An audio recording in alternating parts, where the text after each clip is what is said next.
Hi, I'm Christina. And I'm Lexi, and we're surgical techs at Dermatology Partners.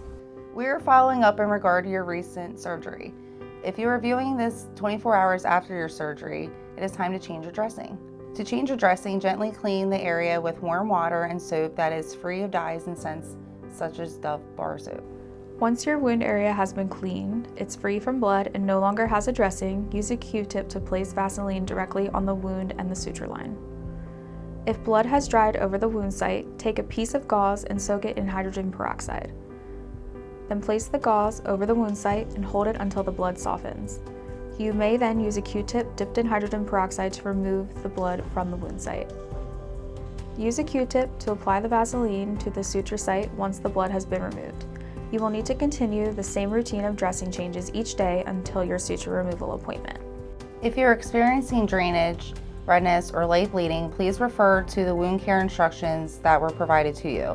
If you're experiencing bleeding that is soaking through your bandage or running outside of your dressing, hold direct pressure 20 minutes on, 20 minutes off on the site.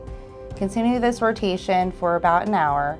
If this does not stop the bleeding, contact the phone number that's referenced on the wound care instructions. If you have any general questions, please contact our office at 302-475-8000. Thank you for trusting us with your dermatological care.